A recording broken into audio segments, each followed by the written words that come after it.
o jogador mais solidário do mundo e uma polêmica judicial que pode mudar a Copa do Mundo de 2022. Nesse vídeo eu vou te contar isso e seguir a nossa série sobre a Copa do Mundo de 2022, analisando as seleções e trazendo as curiosidades das seleções do grupo A da Copa do Mundo, o grupo da Holanda. Fala, rapaziada copeira! Estamos aí para mais um vídeo da nossa série aqui da Copa do Mundo do Catar, né? A gente vem analisando cada grupo da Copa do Mundo, né? Para quem perdeu o primeiro vídeo, a gente analisou o grupo do Brasil aqui, né? Então vou deixar o card aqui para vocês conferirem. Tá bem legal o vídeo. E hoje a gente vai seguir nossa análise com o grupo A, né? O grupo da Holanda. E vamos já mostrar o grupo para vocês aqui. E assim, a análise para quem não assistiu o primeiro vídeo funciona da seguinte maneira, ó. Primeiro, a gente faz uma análise com alguns dados que eu acho interessante, e depois, no final, eu conto uma curiosidade para vocês, que eu espero que seja novidade aí, que seja uma coisa diferente que vocês nunca viram, tá? Então vamos lá. Começando aqui falando do grupo A, o grupo conta com a Holanda, cabeça de chave, o Catar, o país sede, Senegal e o Equador, né? E bom, vamos começar falando da Holanda, cabeça de chave desse grupo, né? Na verdade, o time mais forte desse grupo, o cabeça de chave é o Catar, né? E a primeira coisa que eu gosto de mostrar para vocês aqui é a história do time nas Copas, né? Bom, a Holanda tem 10 participações em Copa, não são muitas como muita gente pensa, né? Ela tem menos da metade de participação do número total de Copas que existem, mas ela sempre tem bons desempenhos, né? Nunca foi campeã. As melhores participações foram o segundo lugar em 1974, 1978 e 2010. E vocês vão ver que isso tem a ver com a curiosidade sobre a Holanda, né? A última participação da Holanda foi em 2014, 2018 ela ficou de fora da Copa do Mundo, né? Uma surpresa. E lá em 2014 ela ficou em terceiro lugar, perdeu para a Argentina na semifinal, né? E bateu o Brasil na disputa de terceiro e quarto. Bom, passando esses dados sobre a história da Holanda, acho que é uma história interessante em Copas. Ela também tem uma semifinal em 1998, né? Vamos analisar um pouco aqui como é que foi o trajeto da Holanda para chegar na Copa do Mundo, né? Então, trazendo para vocês aqui as eliminatórias da Europa, né? A Holanda estava no grupo G, grupo junto com a Turquia, com a Noruega. A gente sabe que sempre tem um time médio ali, no caso era a Turquia. A Holanda teve um bom desempenho, né? Terminou em primeiro, aí classificando direto. Teve o terceiro melhor ataque, com 33 gols marcados, um número bem expressivo, aí, média de mais de 3 gols por partida. Então, foi um desempenho bom da Holanda, né? Se a gente pensar na Eurocopa, né, que foi outra competição que a Holanda disputou aqui, Eurocopa não, a Liga das Nações, a gente vai dar uma olhada aqui, a Holanda estava no grupo A da Liga das Nações, né? Passou em primeiro no seu grupo, um grupo que tinha a Bélgica, Polônia e País de Gales, com 14 gols marcados, também foi o melhor ataque dessa competição, né? Então a Holanda mostrando o potencial ofensivo dela, está nas semifinais aí. E na Eurocopa, a Holanda vinha com um desempenho muito bom, na primeira fase, no grupo C, com Áustria, Ucrânia e Macedônia do Norte, passou com 100%, 8 gols pró, que também foi o melhor ataque da competição aí na primeira fase, né? Então, sempre mostrando esse potencial ofensivo. No mata-mata, a Holanda, que não vai muito bem em mata-matas, ela acabou sendo eliminada de cara para a República Tcheca numa super zebra, né? Então, a gente viu que a Holanda tem essa trajetória aí para chegar na Copa do Mundo, né? Falando um pouco sobre a questão mais recente, analisando o elenco da Holanda, né, que é uma coisa que eu gosto de trazer aqui, a Holanda está em oitavo colocado no ranking FIFA, né? Um ranking que mede vários fatores, como a força do adversário, o resultado das partidas, que tipo de competição foi. É um resultado bom, tá no top 10 aí, né? E se a gente olhar o valor de mercado, que eu acho que é uma coisa interessante para ver o nível do time, a gente vai ver que a Holanda custa 472 milhões, em comparação com todas as seleções, né? Se a gente olhar a média, ela também está em oitavo lugar. Então, é um time valioso aí, que é um time que mostra que tem um elenco forte, né? Eu gosto de falar também do craque da Holanda, né? Do craque de cada país. A gente viu aqui que são muitos jogadores jovens aqui no ataque, né? Um ataque bem positivo, mas com vários jogadores mais desconhecidos. Talvez o mais conhecido seja o Memphis Depay, né? Um jogador mais experiente. Mas o craque da seleção, para mim, é Virgil van Dijk, né? Zagueirão aí. Foi o zagueiro mais caro negociado aí na época, né? Pelo Liverpool. O Van Dijk, em 2019, viveu sua melhor fase, sendo eleito o melhor jogador da UEFA, né? Foi a primeira vez que um zagueiro foi eleito o melhor jogador da UEFA. Nesse mesmo ano, ele acabou sendo o segundo melhor na bola de ouro, né? Perdeu para o Messi, uma decisão que foi bastante polêmica aí. Então, o Van Dijk viveu essa grande fase. Nesse ano aqui, ele ficou em 16º melhor do mundo, né? Em 2022, sendo o melhor zagueiro na posição do ranking da FIFA, né? Então, um grande zagueiro aí, a Holanda vem bem servida no elenco dela, né? E vamos passar um pouco aqui para falar, então, da curiosidade da Holanda, né? E qual que é a curiosidade? A Holanda, lá da laranja mecânica e o carrossel holandês, né? Quem que não conhece essa expressão? Em 1974, 1978, quando foi cunhada essa expressão, foi um estilo de futebol muito ofensivo, né? Caracterizado por muita troca de passe, influenciou depois o Tele Santana, Pepe Guardiola, né? E a seleção brasileira de 82. E o grande craque aí era o Johan Cruyff. Como vocês podem ver aqui, então é a camisa da Holanda de 1974, né? O cara que revolucionou o futebol. Mas o grande destaque é negativo dessa seleção. Ela é a maior vice da história das Copas, sendo em 3 oportunidades, como eu falei, né? 74, 78 e 2010. Bateu na trave em 74 contra a Alemanha, em 78 contra a Argentina, em 2010 contra a Espanha, né? Então a Holanda tá difícil de conquistar a Copa, mas sempre jogando um bom futebol. Maior vice torna ela uma das maiores características aí, né? E vamos ao próximo país desse grupo aqui, que é o Catar, o país sede aí da Copa. Não tem muita história nas Copas, a gente vai acabar quase que pulando aqui. O Catar é estreante nas Copas, primeira participação dele, né? Então, claro, não tem melhor participação e não tem uma última participação. Voltando aqui para falar o desempenho do Catar para chegar na Copa, né? Vocês vão ver que normalmente o país sede não disputa as eliminatórias, né? O Catar, pela questão do poder econômico, poder político que ele tem, né?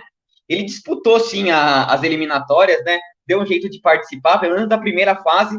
Teve um bom desempenho aí, 18 gols marcados na primeira fase, foi o primeiro do seu grupo, não jogou as fases seguintes, né? Mas também, não sei se nessa força política, o Catar jogou outras competições que não são do seu continente, né? Quem lembra aí, em 2019, o Catar jogou a Copa América no Brasil, né? Estava no grupo aqui B, com Colômbia, Argentina e Paraguai, ficou em último colocado com apenas um empate, né? Empatou com o time do Paraguai aqui, ó. Vocês vão voltarem aqui. Na primeira rodada empatou em 2-2, né? O time do Catar também jogou as eliminatórias europeias. Como assim jogou as eliminatórias europeias? Vocês vão ver aqui, ó, tem jogo Catar contra Portugal, Catar contra a Sérvia. O grupo A das eliminatórias europeias tinha só 5 times. O Catar fazia um amistoso sempre com o time que estava de bye, né? Com o time que não tinha participação aí naquela rodada específica. Ele conseguiu 2 vitórias, 3 empates e 5 derrotas. Fez 9 pontos, o que deixaria ele atrás somente da Sérvia e de Portugal, com um desempenho ok. Jogou também a Copa das Nações Árabes aí, né? Ficando em terceiro lugar, perdeu para a Argélia na semifinal e ganhou nos pênaltis do Egito, né? O grande destaque foi o Akram Afif aí, com 4 assistências, foi o maior assistente da competição, né? E talvez o grande trunfo aí da seleção catari, né, ou catariana, foi a Copa da Ásia, né, de 2019, em que o Catar foi campeão da Copa da Ásia, né? Um time que tinha pouca tradição, ganhou todos os jogos na primeira fase sem tomar nenhum gol. Nas oitavas de final, ganhou do Iraque por 1-0 também sem tomar gols. Nas quartas de final, eliminou a Coreia do Sul, uma seleção de tradição aí por 1-0 também sem tomar gols. Na semi, 4-0 nos Emirados Árabes e ganhou do Japão também, outro país tradicional, por 3-1 na final aí. E esse gol que o Japão fez foi o único que ele tomou nesse campeonato, né? Então, grande desempenho do Catar aí. O artilheiro, com 9 gols no campeonato, bastante gol, foi o Moez Ali Abdullah, o craque da seleção. E a gente vai falar um pouquinho aqui do transfer market, valor de mercado da seleção do Catar, né? Então, como vocês viram, é uma seleção ok aí, né? No ranking da FIFA está em 50º, né? Um desempenho bem mais abaixo.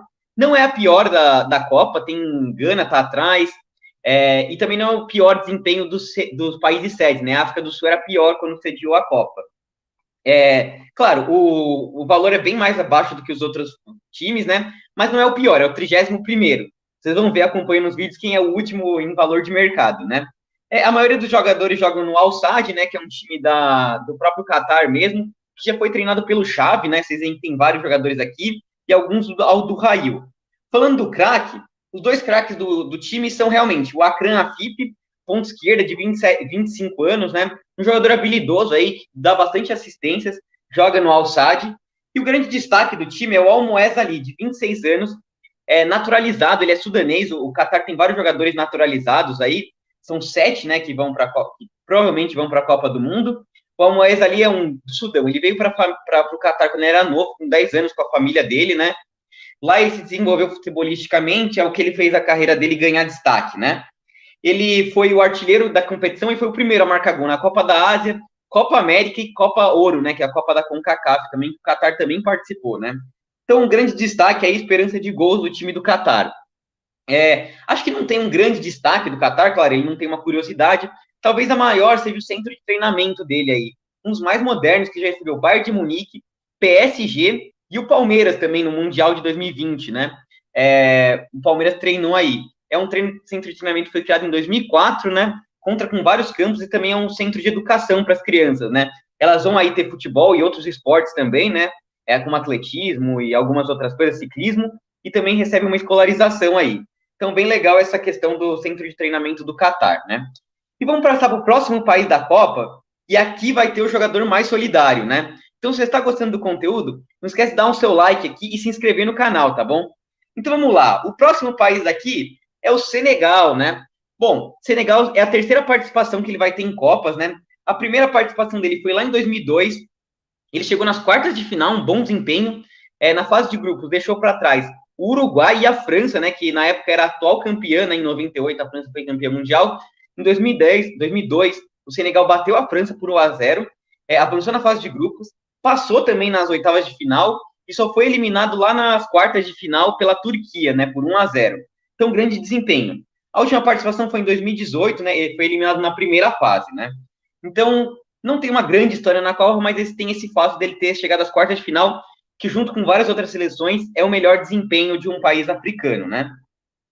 Falando um pouco do desempenho mais recente, nas eliminatórias africanas, o Senegal estava no grupo H, passou sem maiores problemas, né, com 16 pontos no grupo que tinha Togo, Namíbia e Congo.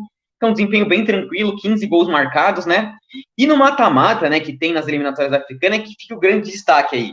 Perdeu o primeiro jogo para o Egito por 1-0 e ganhou nos pênaltis. Ganhou de 1-0 jogando em casa, né? E ganhou de 3-1 nos pênaltis. Um confronto aí marcado entre o Salah e o Mané, né? Os dois craques na época eram do Liverpool, né? Teve aquela polêmica de botarem laser na cara do Salah nos pênaltis, né? Mas o Senegal acabou passando, né? Então, um desempenho bem legal.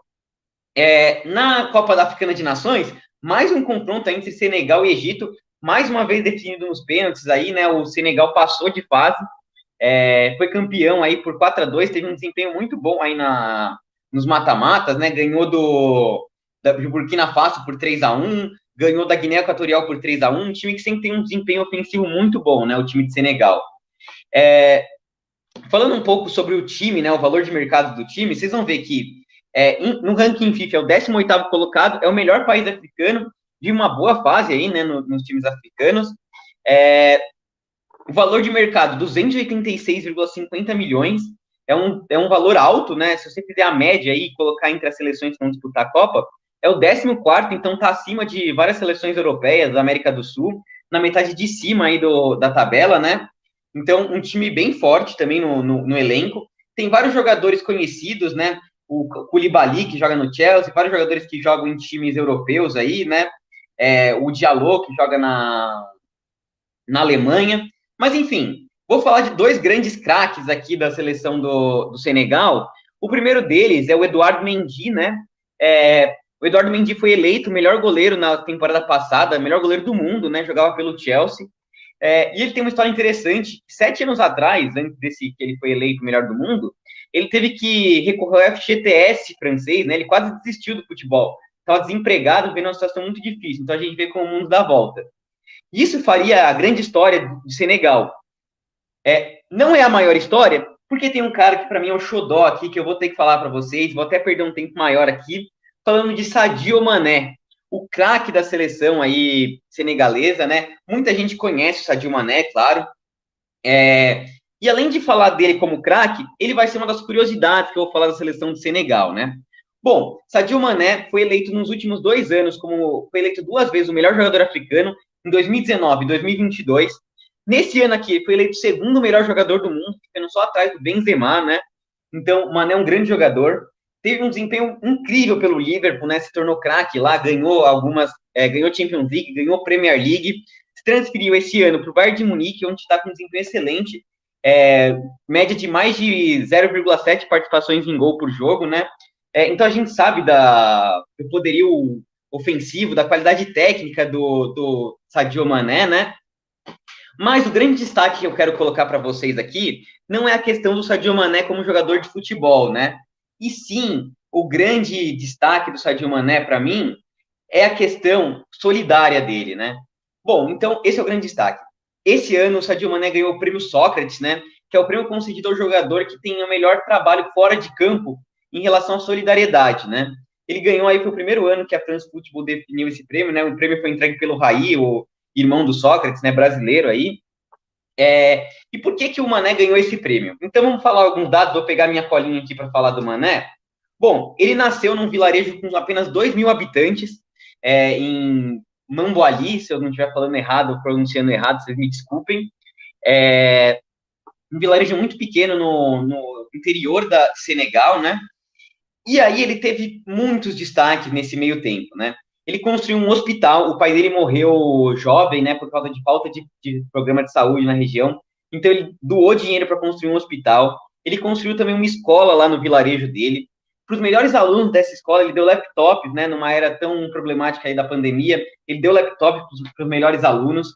Sadio Mané, também durante a pandemia da Covid-19, doou, deixa eu pegar aqui, 41 mil libras para o governo do Senegal para ajudar na compra de vacinas, enfim, para ajudar a combater a pandemia da Covid-19 e construiu posto de gasolina e posto de correios, que era muito importante para a infraestrutura de distribuição das vacinas e, enfim, todo o combate à pandemia, né? Além disso, ele tem uma frase marcante aí que acho que muita gente talvez conheça, né? Vou trazer aqui para vocês a frase dele. Por que eu teria 10 Ferraris, 20 relógios de diamante ou 2 aviões? O que todos esses objetos fazem por mim e pelo planeta? Eu passei fome, tive que trabalhar no campo, sobrevivi tempos difíceis, joguei futebol descalço, não tinha educação e outras coisas. Mas com o que eu ganho no futebol, posso ajudar o meu povo. Então, um grande exemplo aí, solidário do Sadio Mané. Eu considero ele um grande craque. Vou estar torcendo por ele aqui na Copa do Mundo, com certeza. Torcendo para que o Senegal vá longe para a gente ver o destaque do Sadio Mané, né? Então, depois desse aula aí desse senegalês, vamos passar para a próxima seleção para a gente contar nossa última curiosidade que a gente falou lá no começo do vídeo, né? E vamos lá, falando do último país aqui desse grupo, que é o Equador. Bom, o Equador teve 4 participações em Copa, né? O melhor desempenho dele foi uma oitava de final em 2006, passou num grupo difícil até da Copa do Mundo, né? E nas oitavas de final acabou perdendo para a Inglaterra, né? A primeira participação dele foi lá em 2002, e depois disso ele participou até que recorrentemente, em 2006, e participou também em 2014, né? Quando foi eliminado na primeira fase, foi a última participação. Em 2018 ele não acabou chegando na Copa do Mundo, né? E vamos falar como é que o Equador chegou nessa competição, né? Como é que o Equador chega na Copa do Mundo? Teve um desempenho ok nas eliminatórias sul-americanas, terminando em quarto lugar. Eliminou seleções aí como a Colômbia e o Chile de mais tradição, né, do que o Equador. A gente viu que ele não tem muita tradição em participações em Copa. Teve o segundo melhor ataque da competição, com 27 gols, empatado aí com a Argentina. Então foi um desempenho interessante aí do Equador, né? Na Copa América, né, que teve, o Equador teve um desempenho ruim aí, acabou ficando apenas à frente da Bolívia e da Venezuela, com apenas 3 pontos. E na fase de mata-mata, o Equador acabou sendo eliminado pela Argentina, aí tomando de 3-0, né? Então a gente viu que não é um desempenho tão interessante assim. Se a gente pegar os últimos jogos do Equador, amistosos, né? Empatou em 0-0 com o Japão e 0-0 com a Arábia Saudita. Então não chega numa fase tão boa assim, né? Vamos falar um pouquinho do elenco aqui do Equador, né? Bom, o Equador no ranking FIFA está em 44º, então é um desempenho não muito bom, a gente vê que fica bem abaixo do Senegal, perto até do Catar, né? O valor de mercado dele é 125,80 milhões de euros. Se a gente comparar com as outras seleções, é o 24º melhor valor de mercado, então não é muito bom. A gente vê que não tem tantas valias assim. É um time mais conhecido, muitos jogam realmente no país mesmo, no Equador. E aí eu vou trazer os grandes destaques aqui. O primeiro deles é o Ener Valencia, talvez seja o jogador mais conhecido, teve passagem por Premier League, alguns times europeus, atualmente está no Fenerbahçe, começou bem a temporada, 10 gols em 8 jogos, né? Jogador experiente aí, capitão da seleção, tem a missão de trazer experiência para esse time, né? Outro jogador de relativamente destaque é o Stupinhan, né? Que jogou no Villarreal aí, que foi campeão da UEFA Europa League com o Villarreal, jogador que teve um grande desempenho aí na UEFA Champions League, o Villarreal teve um grande desempenho, jogador jovem que agora foi para o Brighton, né, jogar a Premier League. E outro jogador do Brighton, que talvez seja o maior destaque, o mais valioso aqui, com 25 milhões, é o Moisés Caicedo, né? Um jogador muito forte fisicamente, com bom passe, recebeu vários elogios aí do Miguel Ángel Ramírez, né? Ele jogou no Independente Del Valle. E uma curiosidade sobre o Moisés Caicedo, eu não estou colecionando o álbum da Copa, mas aqui, ó, hoje de manhã, minha esposa conseguiu aí num brinde que ela ganhou a figurinha do Moisés Caicedo. Impressionante aí a coincidência, né? E vamos falar aí da questão da curiosidade, né? Quem sabe aí do caso do Byron Castilho? Bom, pode ser que o Equador fique de fora da Copa por uma questão de falsidade ideológica, né? O Byron Castilho está sendo questionado por várias questões aí que ele teria falsificado a certidão de nascimento. Pode ser que a data de nascimento dele esteja errado, que ele não tenha nascido em 95 e sim em 98, que o nome dele não seja Byron Javier e sim Byron David, e mais grave ainda, que ele não tenha nascido no país que ele diz, que ele não tenha nascido no Equador, que ele tenha nascido na Colômbia, né? Essa foi a alegação que fez o Chile, e o Peru endossou essa denúncia, né? A FIFA julgou o Equador como vitorioso em junho e em setembro, né? Mas o Chile recorreu ao TAS, que é o Tribunal Arbitral do Esporte, né? E vai ter um julgamento agora em novembro, no começo de novembro, né? Foi marcado. Se realmente comprovarem, né? O Daily Mail soltou um áudio aí sobre um possível prova aí de que o Byron Castilho teria falsificado mesmo os documentos. Se for verdade, ele perderia os pontos e o Chile se classificaria para a Copa do Mundo, né? Então pode ser que mude aí de última hora. Vamos aguardar os desdobramentos aí, para a gente vai precisar ter uma atualização desse grupo da Copa do Mundo, né?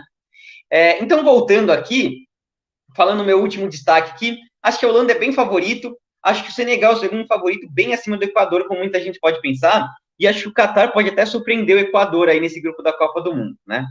Então era isso que eu queria trazer nesse vídeo.